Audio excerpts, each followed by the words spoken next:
પહેલા સમજીએ SSC CHSL. તો સૌથી પહેલા આની વાત કરીએ તો આ 12 પાસ પર આવનારી વેકેન્સી છે. 12 પાસ પર આવનારી ભરતી છે, દર વર્ષે આવે છે.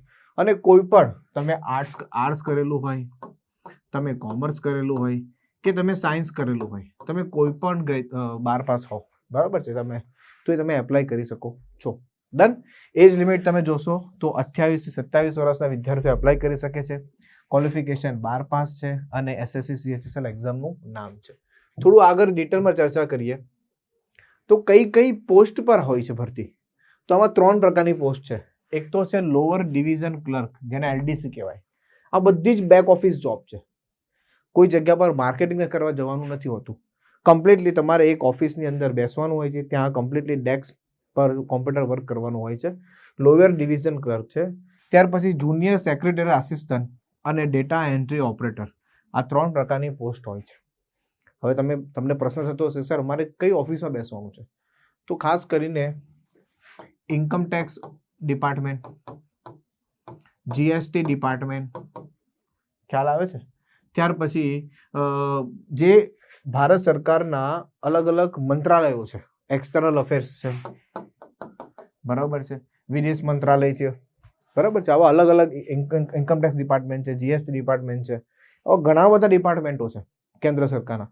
આ ડિપાર્ટમેન્ટની અંદર, બરાબર છે, તમને એઝ અ ક્લેરિકલ લેવલ પર આ પોસ્ટ આવતી હોય છે, આ ભરતી આવતી હોય છે, ત્યાં તમને આ જોબ મળે છે. રેડી? ચાલો, તો આ અલગ અલગ પોસ્ટો હોય છે. નેક્સ્ટ એની એક્ઝામ પેટર્ન સમજીએ. તો એ એક્ઝામ પેટર્ન શું છે? તો એક્ઝામ 2 ફેઝમાં લેવાય છે. તમે જોજો, રીઝનિંગ, ગણિત, અંગ્રેજી અને સામાન્ય અભ્યાસ. 25 પ્રશ્નો 50 ગુણ, 25 પ્રશ્નો 50 ગુણ, 25 પ્રશ્નો 50 ગુણ, 25 પ્રશ્નો 50 ગુણ, 100 પ્રશ્નો 200 ગુણ. એનો મતલબ 60 મિનિટનો સમય છે, 200 માર્ક્સની એક્ઝામ છે, 100 પ્રશ્નો છે, નેગેટિવ 0.5 રહેશે. રેડી? આ એક્ઝામ ક્લિયર કરો. આ બધી એમસીક્યુ એક્ઝામ, આ બધી જ એમસીક્યુ એક્ઝામ હોય, એમસીક્યુ બેઝ એક્ઝામ હોય અને ટોટલી ઓનલાઈન એક્ઝામ હોય છે. એક્ઝામ તમે ગુજરાતી ભાષામાં આપી શકો છો. એક્ઝામ તમે ગુજરાતી ભાષામાં આપી શકો છો. ઓકે, જો કે અલગ અલગ 13 લેંગ્વેજમાં એક્ઝામ આપી શકો છો, બટ તમે ગુજરાતી ભાષા, આપણે ગુજરાતની અંદર છે તો ગુજરાતી ભાષામાં પણ આપી શકો છો. અને વેકેન્સી ઓવરઓલ હોય છે, સ્ટેટ વાઇઝ વેકેન્સી આમાં નથી હોતી, ઓવરઓલ વેકેન્સી હોય છે. વાત કરીએ ટીયર 2 ની એક્ઝામ, તો જ્યારે ટીયર 1 પતે પછી ટીયર 2 આવશે.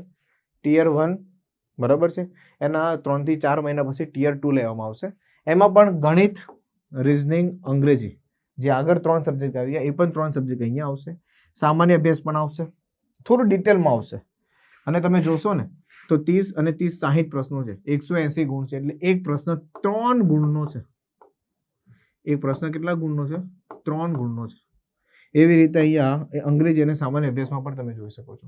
આ એક્ઝામ પણ એમસીક્યુ બેઝ એક્ઝામ જ છે. કોઈ પણ એક્ઝામ આની અંદર તમારે લખવાની નથી, બધી જ એમસીક્યુ ઓનલાઈન એક્ઝામ છે. અને આ પણ તમે ગુજરાતી ભાષામાં જ આપી શકો છો. એટલે ટીયર 1 પતે પછી ટીયર 2 ની એક્ઝામ આવે છે. ત્યાર પછી એની આ એક સ્કિલ ટેસ્ટ છે, ડેટા એન્ટ્રી ઓપરેટર છે, એલડીસી જેએસએ છે. તેના માટે એક ટાઈપિંગ સ્કિલ આવે, ઇંગ્લિશ કાં તો હિન્દી, બેમાંથી એક ઓપ્શન આવે, એમાં તમારે ટાઈપ કરવાનું હોય 15 અથવા 10 મિનિટ, બરાબર છે. કઈ પોસ્ટ માટે છે એના માટે તમને ટાઈમ પણ આપેલો છે. ચલો, આની એક્ઝામ ક્લિયર કરો એટલે સીધી જોબ લાગી જાય. નો ઇન્ટરવ્યુ ફોર ક્લેરિકલ એક્ઝામિનેશન. આવી ક્લેરિકલ એક્ઝામ માટે કોઈ ઇન્ટરવ્યુ લેવામાં આવતું નથી, સીધી તમને જોબ મળે છે. હા, ડોક્યુમેન્ટ વેરિફિકેશન જરૂર આવે.